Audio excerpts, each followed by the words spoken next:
I got two questions. Number one, how is it possible to have many departments of your life where you manifest, and then maybe one is it's not happening? So I'm curious to see why is that. You're either in the vortex or you're not. Therefore, I imagine all the departments should be fruitful. Well, that seems logical. You're either in the vortex or you're not. Mm-hmm. But the thing is, some subjects cause you to be in the vortex, and some subjects cause you not to be. In other words, and while there is a sort of average that comes from it, you are literally laying pipelines for manifestations with the thoughts that you think. Yeah. The best example of this that we have been offering recently is the best day that Esther has experienced ever, for a point of clarification, when she was recently at the Del Mar Fair with her grandchildren. And now these are children who are almost always tuned in, tapped in, turned on. They are flying high, they are happy kids, and their lives are going especially well. But on this day, Luke, who is 7, got off on a different foot, and the whole day showed him what foot he was on. And Kate got off on a high-flying foot, and the whole day showed her. And the reason that it was so exceptional and so informational, so teaching to Esther, is because she knows these children, and she knows who they really are. She was just watching the results of their point of attraction in that day. And this is the thing that most people are not considering. They're not considering, what is my now point of attraction? You're thinking about who you are in general, or you're thinking about some future event, or you're thinking about what the past was. Yes. You gave us a bit of description like that. Yes. But the only thing that matters is, what am I doing here and now? Are my pipes open, and what are they open to right here and now? Because law of attraction is a powerful energy, a powerful energy that is offering things that match it. And so Luke, who plays basketball very, very well, couldn't get a basket in this rigged game. And it was frustrating to him, but Esther couldn't spend enough money to make it possible. 3 more balls, please. 3 more balls, please. 3 more. And Kate said, can I try? And her ball went in the first time. Ooh, now, boys you got to think about what their point of attraction were. Luke, who knows he's good at it, who was trying very hard. Kate, who doesn't care whether she's good at it or not, who thought it might be fun. And so the day unfolded with more examples than you really want to hear. But with Kate winning so many stuffed animals that they had to make a trip back to the car, there were too many to carry, and Luke saying things like, it's like they don't want me to win. Game after game after game after game was that way. And they had gone to the fair to see the Train concert, and everyone in their family was really enjoying it. And Kate was selected by one of the Train managers to go on stage with Train. And Luke knew every word to the song that they sang when Kate was on stage. And then the concert is over and the audience is applauding, and one more number please, and the band comes back out with some t-shirts to toss 3 of them, and Kate gets one of the t-shirts. It was like nothing could go wrong for Kate and nothing could go right for Luke in that particular point in time. So we want you to think about your now point of attraction, not how it's been, not how it's going, what your now point of attraction is. Your now point of attraction. Clear. So if you get on a high-flying disc and you do it just for the sake of being on it, not for the sake of winning the lottery, not for the sake of affecting something. You get on it because you accept that that's where you feel best. You get on it because you accept that that's your natural state of being.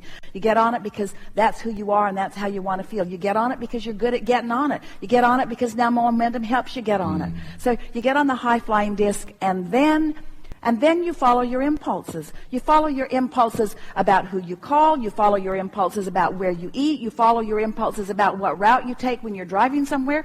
You follow your impulses about everything. You follow your impulse about where you buy your lottery ticket. You follow your impulse about what game you play. You follow your impulse about what you do when you play the game.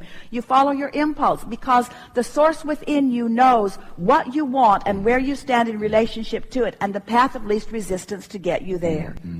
And so we have to say to you that there is nothing off limits. There is nothing that you cannot be or do or have. I believe that. But you have to practice yourself into the vibration of knowing that about everything. Knowing that. And so if something's not going the way you want it to, you don't get too heavy about it. You don't try to get to the bottom of it because there is no bottom. Instead you say something like, I'm going to distract myself from this because this thought doesn't feel good. The only question you want to ask yourself is, this subject, the way I've got it activated, the way I feel about it, is this a high-flying disc subject or not? End of discussion.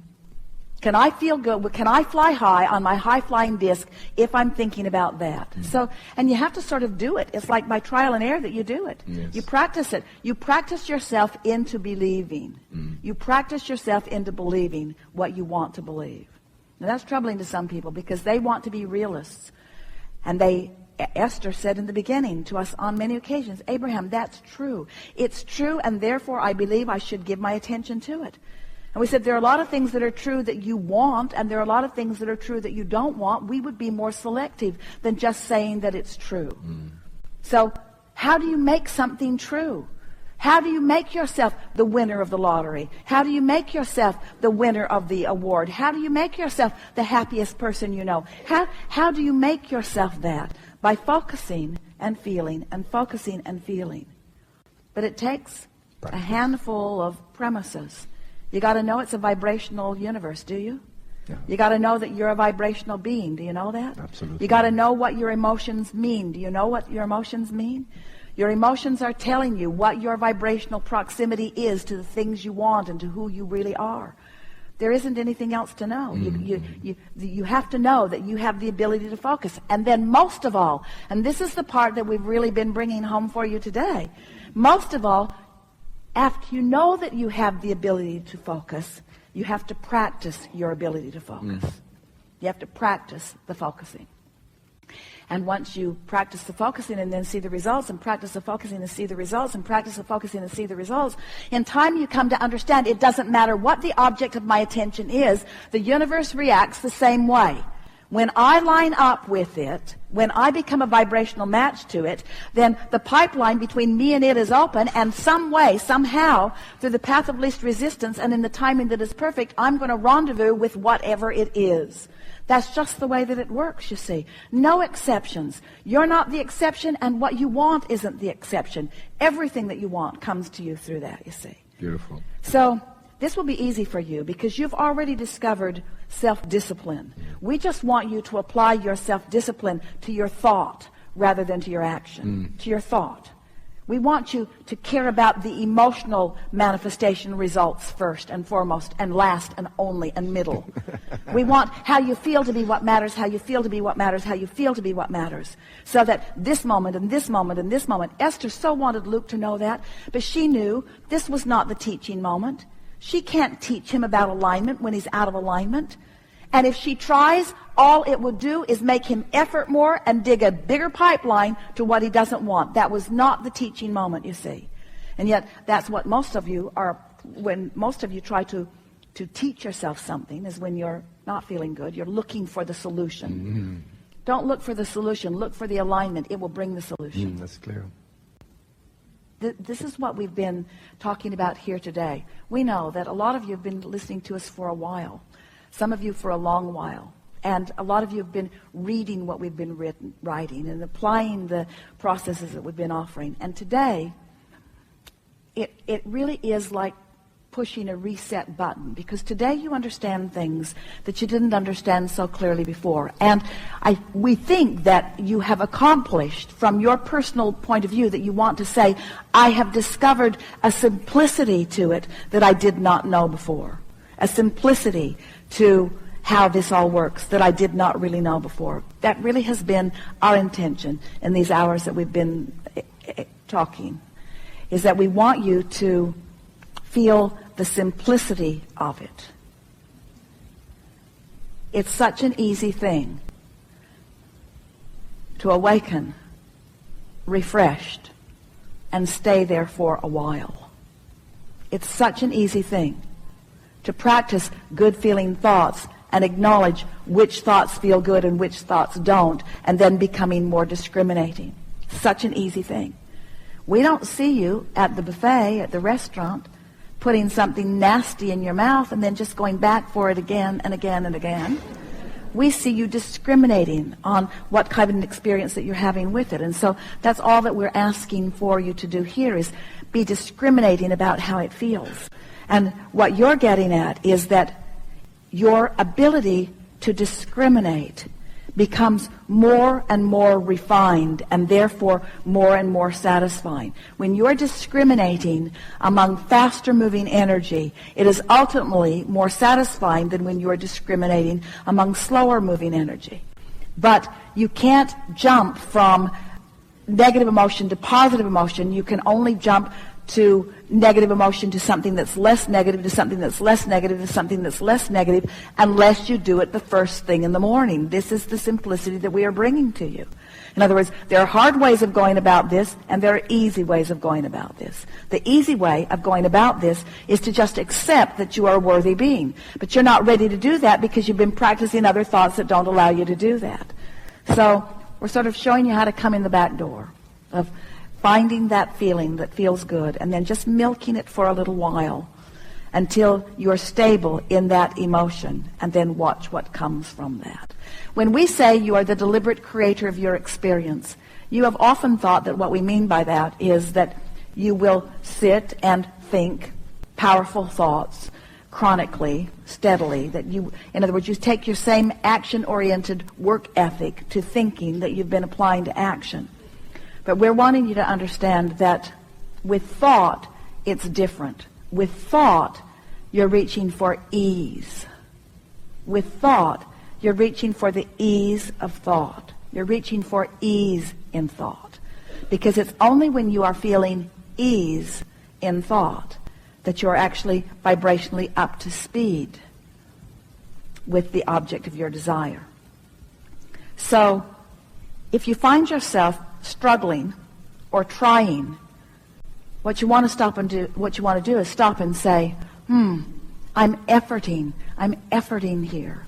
I'm wanting to, I think I'll just let this subject aside for a little bit while I focus upon something that I can do something about. If we were standing in your physical shoes, we would go through our day with this powerful intention. I'm on my way to work, and I'm going to enjoy the transfer there as much as I possibly can. I'm about to have lunch. I'm going to choose the best feeling thing that I can think of, and I'm going to eat it in the most delightful space that I have available to me. And if you just keep reaching for that, some of you are worried that your employers won't like it, or you think that there are things that you need to do, that you must do. Esther said to us a few weeks ago, in a rather pronounced statement of forcefulness, Abraham, I know you want me to be on my high-flying disc, and then, but there are things I need to do today whether I'm on my high-flying disc or not. And that's what we want all of you to get over. We don't want you to any longer make excuses about why you're not on your high-flying disc. We want that to be your dominant intention. Do you accept the existence of it? Do you understand that it's a vibrational state of being? Do you understand that the thoughts that you present are what equal where you are in relationship to it? Do you understand that your emotions will guide you there? Do you understand that momentum, that when you get on a high-flying disc and you become more specific, that the momentum will really please you? Do you understand that when you're on a low-flying disc and you become more specific, that the momentum will not please you? Do you think that your emotions are active enough within you that you can tell whether you want to pursue something or not? Do you think that you have the self-discipline to draw back from something that has momentum that is taking you to where you do not want to go? Do you think that you have the patience to reach for this high-flying disc? Do you think that you're willing to give it a week or 2 or 3 to see what happens? Are you expectant of positive results to come back to you? Do you believe that what you think and feel and what manifests are always the same?